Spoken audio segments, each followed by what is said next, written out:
Hello, illuminated souls. I'm Brianne Drioni. And I'm Tina Demore. Welcome to Shamans After Dark. Today we're going to be talking about the ways in which we can divine information about the world around us and in our dreams in order to assist in navigating our lives. So one way we can, do that is by doing a traditional shamanic divination. But a lot of people come to me as clients and want to know, should I take this job? What would it look like if my, world changed and I took this job? Should I purchase this home? Should I enter into this relationship? And so I think that divination has been a part of humanity for many, many centuries. And there are different ways to do divination depending on the culture. Absolutely. Bree, what is divination, really? I don't know if there's a way to really define it, because it's not just taking a peek into the future. I think it's asking a specific question, holding that specific intention, and then using something, whether it's the clouds, a rock, tarot, tea leaves, runes like the Nordic people used to do, or still used today, Om by the Celts. There's pendulum, dowsing. There's just so many different ways that we can kind of ask the universe or spirit to kind of give us some guidance around a particular question and get an answer that we then have to interpret. What is that saying to us? What are those symbols or meanings or whatever comes up inspire in me that guides me along this journey and to help navigate this question? Right. And I know my father's mother used to read tea leaves. I actually love doing divination by reading stones. It just comes naturally to me.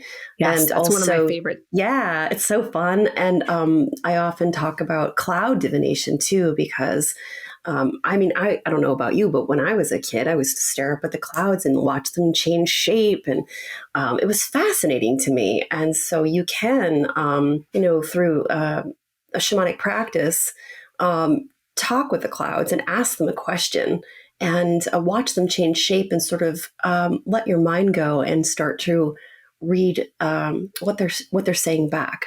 Absolutely.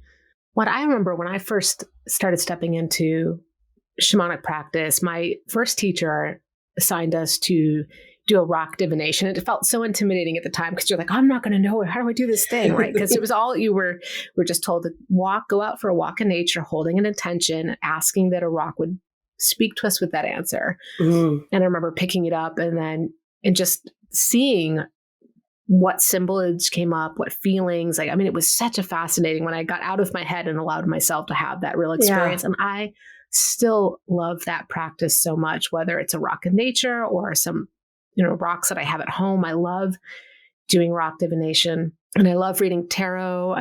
I've been reading tarot since I was in high school. You're really good at that it. Practice. I've said this to you. I've done lots of tarot readings in my life.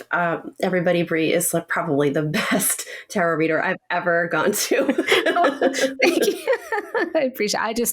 I love the practice of the cards. It's just, I don't know, there's something about it. Yeah, you just go into this altered state and you start to read, and it's amazing to watch. And it usually rings very, very true, like hits the nail on the head type of thing.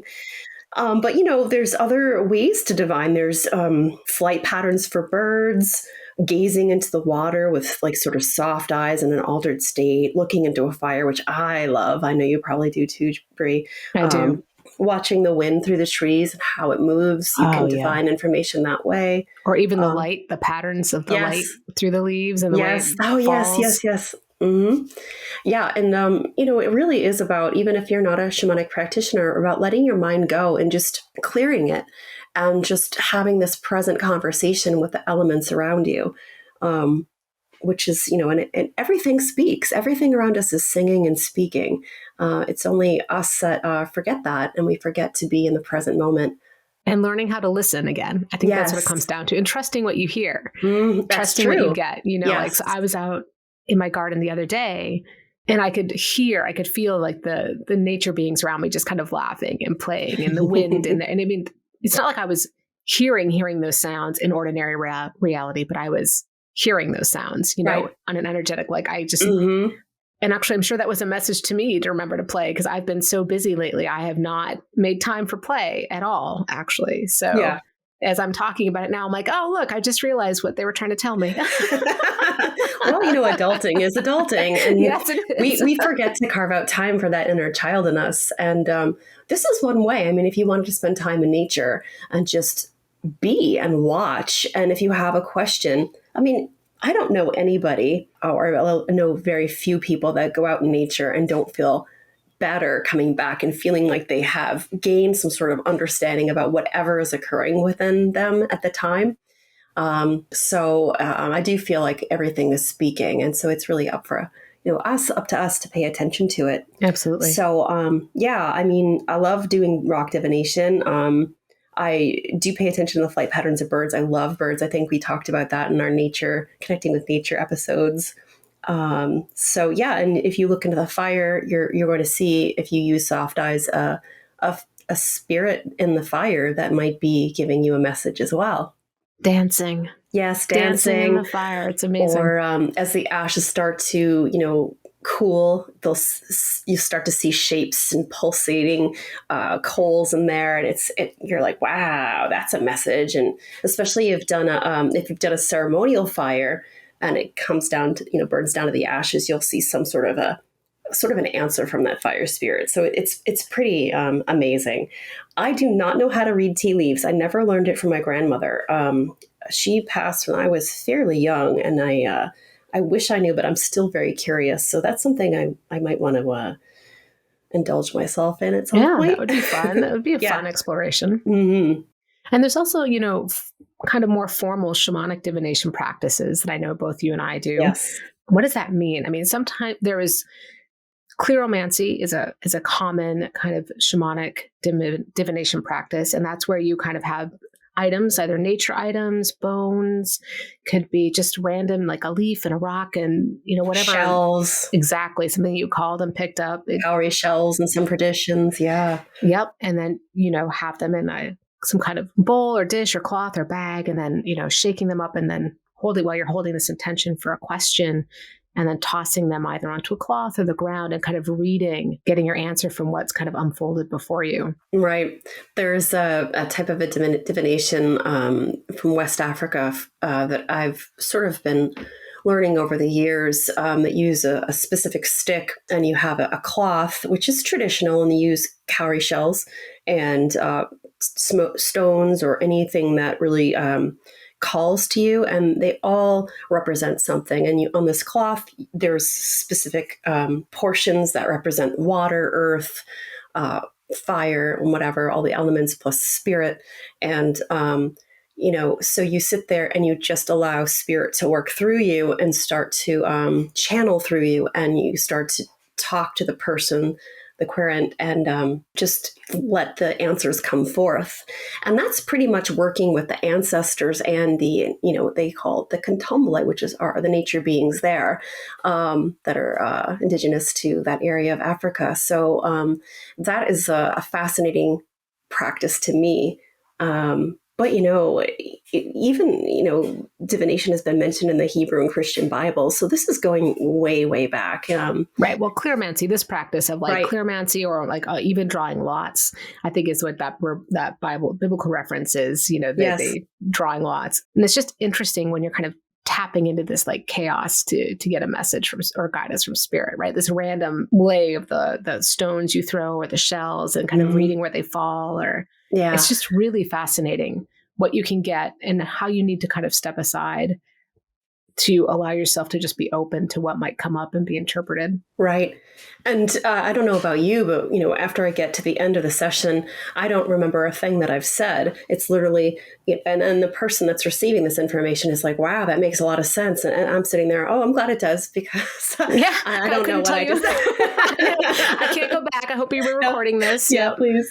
Also, the shamanic journey is another way to divine, taking that question for your client. I've done a lot of divination journeys, and I love doing divination journeys. And they were the most nerve-wracking and intimidating for me to step into when I started this practice, when you're like, oh my goodness. And it was just also learning to trust what I was getting from spirit and bringing that back. It didn't need to make any sense to me, because it wasn't for me to understand. It was for the person I was bringing that information for to make sense of that information. And it always blows my mind what comes up afterwards, because I don't remember it, but the feedback I get from people afterwards are like, when they've had time for it to unfold and they're like, oh my gosh, it makes sense now. And the stories, it's just crazy. Yes, it is. And it's really rewarding work, because I think living in this world can be pretty darn confusing, especially when you're going through a chaotic time in your life and you just need to be connected back to spirits that are watching out for you. And it just gives you this sort of inner GPS to know where to step next. If it does really help us when we're making big decisions. And I know for me, I will do divination journeys for myself, but I think it's a little harder to do for oneself, because sometimes, you're more attached to an outcome. And so you really need to have someone else do that divination journey for you. At least that's sort of the percentage of people that I hear that are practitioners going, I can do that for myself sometimes, but other times it's just too big of a desire for me. And so I have to kind of let somebody else take over for this. Yeah. I found when I have journeyed for myself around big decisions, spirits usually like, you have free will here. Yeah, right.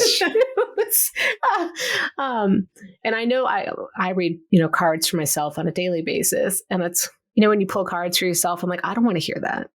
That is not what I want you to tell me. I'm going to draw another. Maybe I need to just reshuffle and pull this card. So it's definitely a lot harder when you have less clarity, because you're so close to an issue to do it for yourself, even though there are tools out there. Sometimes we want to just interpret it a little bit, skew it a little. Maybe it's really telling you this a little bit. I know we all have our blinders on, and so that's why it's nice to tap into a network of a community that can do this for you in times that you're not able to do it for yourself. But the one thing that I really love, and I don't know if we've talked about this before, Brie, maybe you and I have, I think we have, is doing a shamanic journey into a tarot or an oracle card. Oh, yeah. It's so fascinating because, for people that know their deck, or they've really worked with it for a long time, when you journey into it, it's a whole different world. It brings about a whole different landscape to any of the questions that you have. And so that's one of my favorite things. It just blows my mind away. And I also find that you tap into the personality of the deck, right? And the personality of, because every deck is so different. There's so many different tarot and oracle decks out there. And I feel that the art and the symbology that's created on each card is a little different. Mm-hmm. Every artist's interpretation is a little different. So it gives a little personality difference to the deck. Yeah. And so sometimes you can get a lot of insight when you're journeying into it. Yeah. Right. And just meeting the spirit of this card. And what does it have to say to you? What's going on? And it can be really, really deep practice. I love that. What I love about it is that it is direct revelation. I mean, you're not needing anybody else to do this work, to kind of interpret it. And you're having this direct experience where when you come back from that journey, you're like, wow, I know what to do now. And no one's going to tell me yes or no. It's because that answer is inside me now. And that's what I love about this work. Yeah, it's so empowering. Mm-hmm, very much. And there's also something called dream divination. As we know, dreams can be a way to receive messages from spirit. And sometimes they're, really amazing messages. And sometimes they're sort of messages that are like more of a warning. And so we can wake up going, what in the world was that about? So I know that for myself, I have this thing about I don't know what it is, but ever since I was a kid, I would have very intense dreams about people before they passed away. So I'm kind of call back from like maybe even 5 years ago. Somebody in my family was about to pass away, and I had a dream that my grandmother, who had already passed over, and my aunt, her daughter, who had already passed over, were calling me on the phone, and then sort of giving me the telepathic, I answered the phone, and then I heard their voices, I saw their faces, but then I got messages about who was actually going to pass. And within a few weeks or a month, they were passed. And it was sort of like, oh my goodness. So that's such a deep experience to have. It is. What a connection. It is. And actually, when my father passed away a couple of years ago, I got another phone call from them in a dream. And so I woke up knowing that he was going to pass. So I guess it's a good thing, because as a shamanic practitioner, I was more prepared knowing that, and sort of did some, work for him before he passed away, which was actually really grateful and heart opening for me. Yeah. And I think that a lot of people have dreams that they wake up and go, God, I don't even know what that was about. And so Yeah. the dream divination is a way, it's a shamanic journey where you go in to ask the master or mistress of dreams, whoever that spirit appears to be for you. And then they bring you into another dimension and they show you what that dream is about. And it sounds so simple, but, again, sort of the journey into the tarot card or the oracle card, it's like, wow, I would have never thought that this dream punched so much, power into it. Right. Because sometimes I think when we have dreams, you're like, that just makes no sense because it's so random. And you're like, I don't understand what you're trying to tell me. But it feels important because you wake up and it just, those dreams you really remember, or you feel like you wake up and it's kind of slipping away, but you just had some kind of really big dream. Yeah.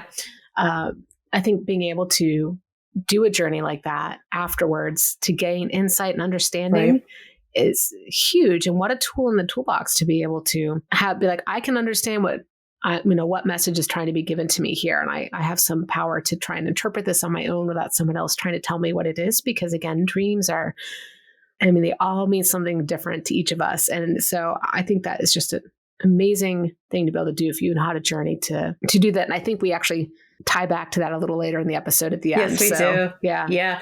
It's funny, like a couple of months ago, I had a dream. It was more of an audio type of a dream. I don't remember any kind of visuals at all, but I woke up in the middle of it and I thought music was blaring in the room where I was sleeping, my bedroom. And it was like an early 80s song.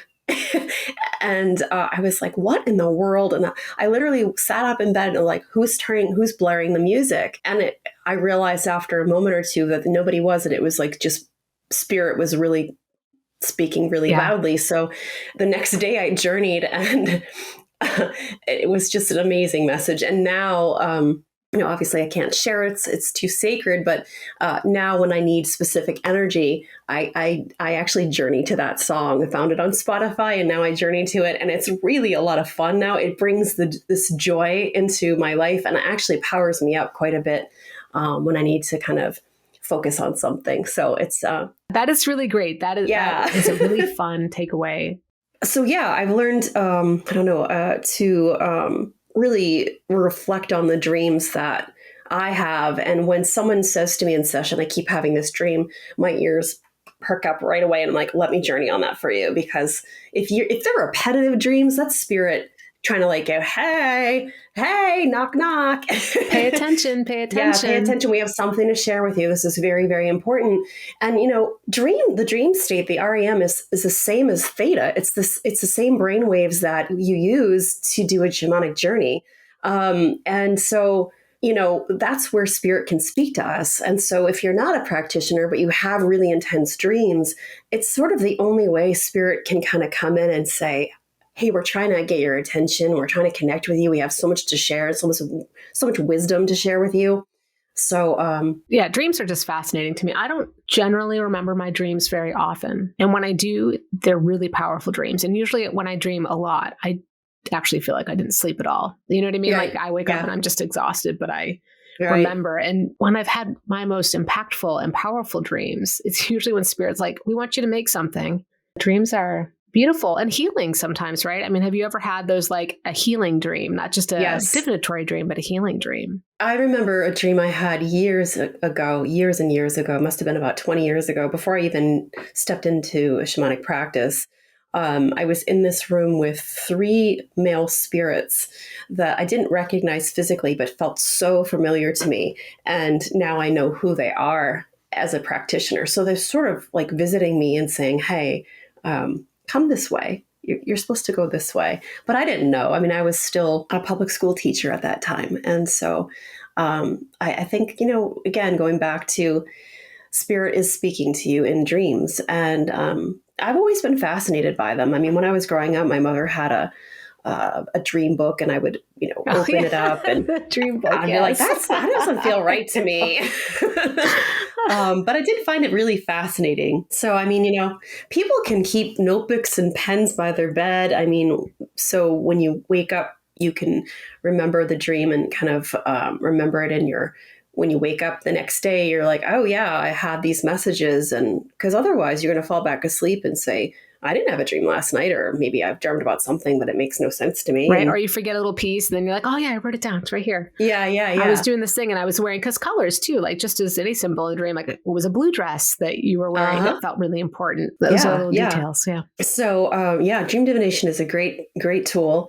And then, then we have signs and omens from, from the natural world. And, from the shamanic point of view, we see everything in nature as alive with a capacity to commune with us. We're all connected to each other.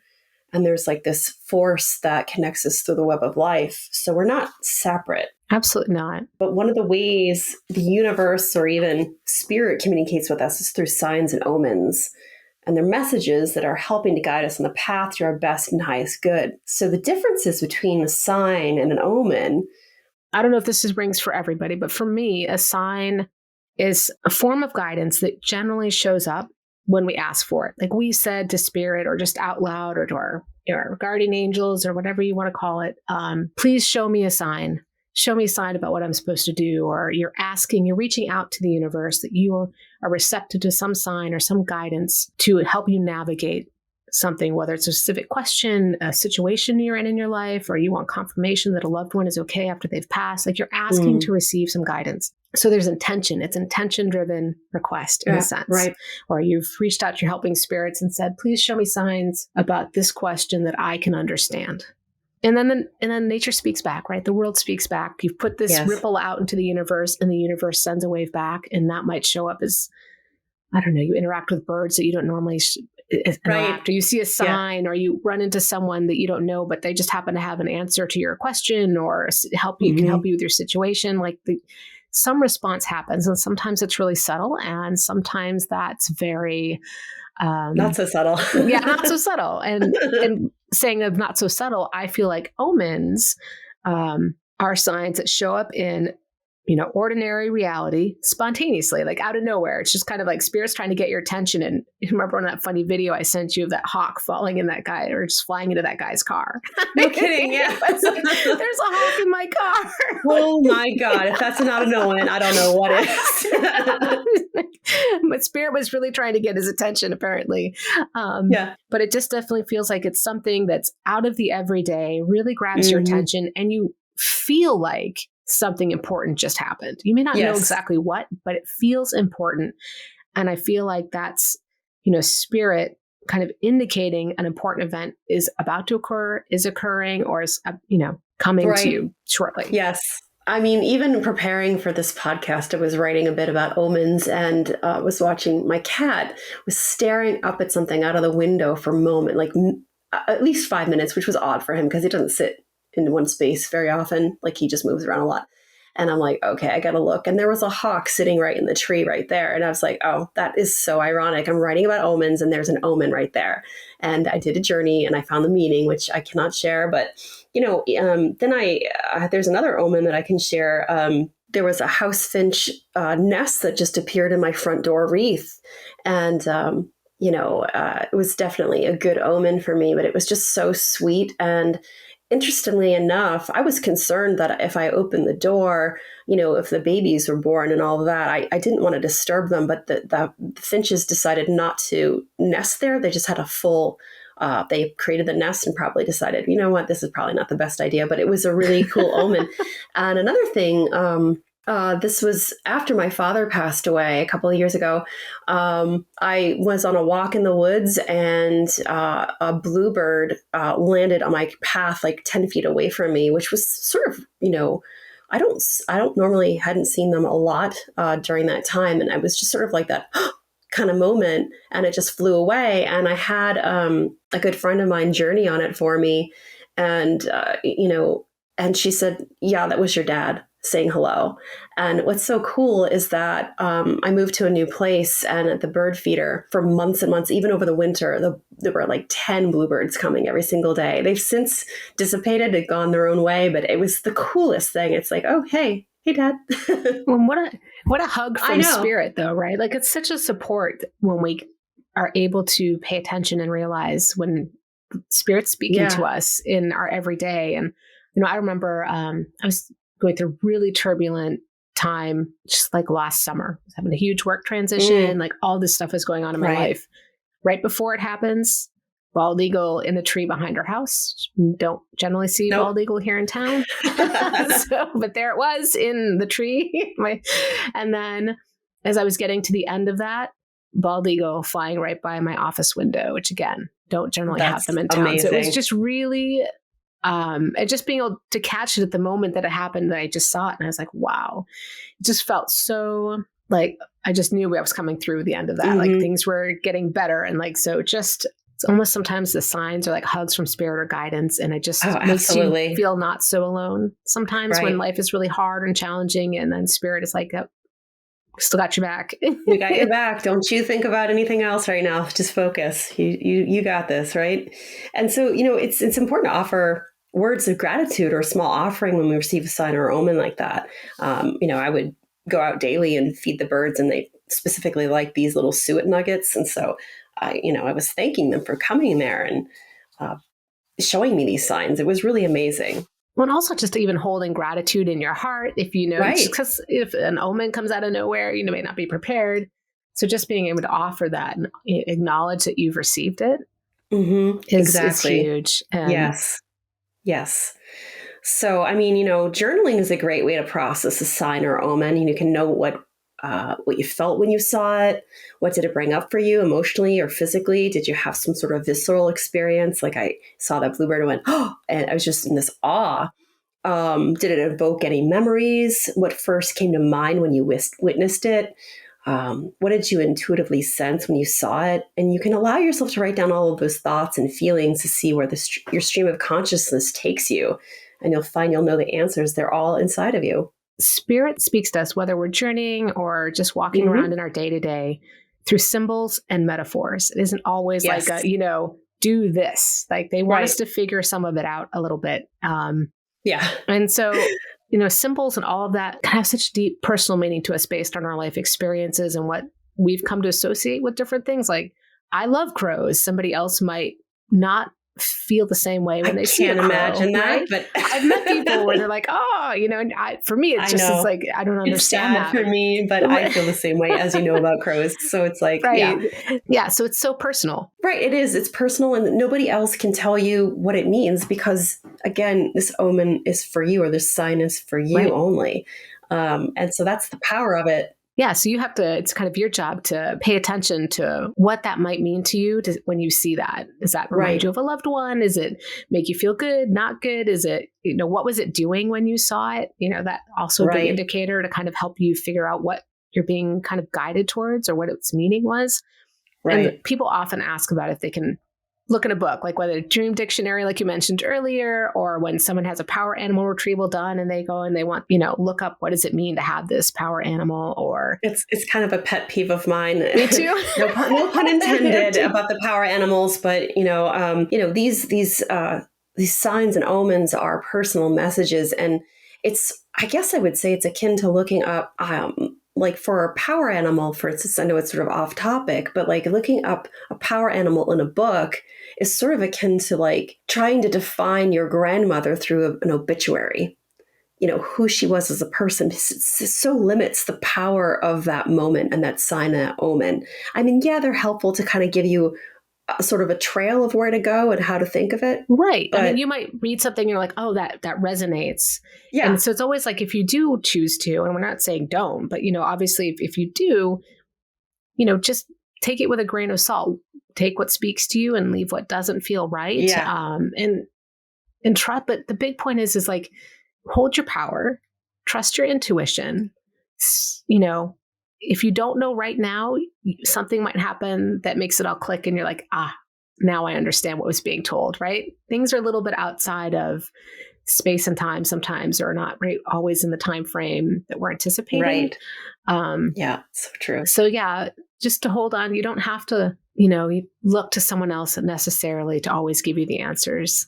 But if you know how to perform a shamanic journey, you can journey into your main Absolutely. helping spirit and say, "Hey, what was this about? Is there something I need to know about this, or what do I need to know about this?" And if you don't know and you really aren't getting any clear answers yourself, you can always ask a really trained practitioner for deeper understanding. The answer won't come from them, so it comes from their helping spirits who have a different worldview of everything. So. Yeah, that's like another way to help us guide us through our lives. So, Bree, how can a layperson divine information for themselves? Well, tarot and oracle cards are always fun to draw a card of the day and just to ask for something, or if you know how to read the cards, then do a reading. Rock divination, kind of having those soft eyes and going for a walk with the intention of this question that you're holding, and see what speaks to you. And just when you find that rock, gently pick it up, observe it, and then put it back when you're done. May not Right, want to go home with you. It's just right. It is offering a its spirit. wisdom. Yes. Exactly. It might be very happy where it is. Mm-hmm. And that's comes to trusting yourself a bit too, of what you get and what you feel. And as you develop your intuitive practice, whether you're looking at clouds and rocks, asking for a dream, like holding that attention and asking spirit, please give me a dream that I can understand, that will give me some guidance around this issue before going to bed. Right. Asking for a sign and omen, or saying, Mm-hmm. hey, please give me a sign that I can understand. Again, asking if you want some extra help that you can Yeah. understand, just put a little parameter on it and say, please. Yeah, I mean, it's an old sort of ask from spirit or God or universe. It's like, please show me the way, show me a sign that I'm on the right path or where to go from here. And I don't know of any circumstances where the answer doesn't come in some way. We just Yeah. have to open up our eyes and see it and Right. hear And and realize, because experience it. sometimes we're so distracted, right? This Right. a day Yeah. of we're looking down at our device instead of up at the world around us. So we might Right. walk right by it. Yeah, we're missing everything. So, Tina, what does spirit have to say about the way omens and signs are sent to us in the natural world? So this was an interesting journey. My helping spirit said, "Your modern human world and ordinary reality can be quite difficult to navigate at times. And as compassionate spirits, we recognize this. We can inhabit the body of an animal to manifest particular behavior, tend to the direction of the wind, and orchestrate an occurrence that requires many calculations of many beings, non-human and human alike, that create what you might call divine timing. Signs or omens give hope to people who need it at the time. They give warnings to those who need to yield, and also give humans a moment of miraculous awe to remind them that being in a body, although challenging at times, is also a powerfully miraculous phenomenon. Omens and signs are all around you. It takes the eyes of gratitude and presence to drink up the many ways that spirit speaks to you." That's beautiful. What did your helping spirits have to share? So her top quote for this was, when you speak to nature, nature answers back. She said that when we ask for a sign, it's like we're sending out an energetic ripple, and an answering ripple of energy gets sent back to us as a sign. Omens are when spirit is asking us to pay attention to what's going on in our lives or around us. They are trying to really grab our attention. Signs and omens can come from our helping spirits, our ancestors, the spirits of nature, guardian angels, or the universe itself. It's not the source that matters, but the message being sent.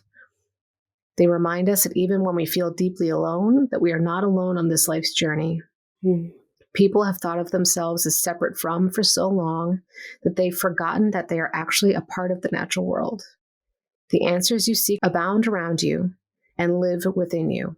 When you slow down enough to pay attention and listen, you'll find that the spirits of all things speak to and communicate with you on a daily basis if you but ask. It's not that the magic of the world has disappeared, it's that you've forgotten how to see the magic in the world around you. When you start to tap into the ways in which the world and spirit speaks to you, you reawaken to the wonder that abounds around you, that can hold you in times of struggle and in joy. Oh, I love it. I'm drinking all of that up. It's just such wisdom. So our journey prompt on our website is go to your helping spirits and ask, please take me to the master or mistress of dreams so I can learn more about the messages in a dream I have had in the past or has been recurring or that I recently had. You can find us on shamansafterdark.com. Join us next week as we talk about spiritual intrusions, what they are and how we incur them. We'll also be talking about the ways we can avoid having them collect in our energy body. Until next time, everyone, keep on shining your light.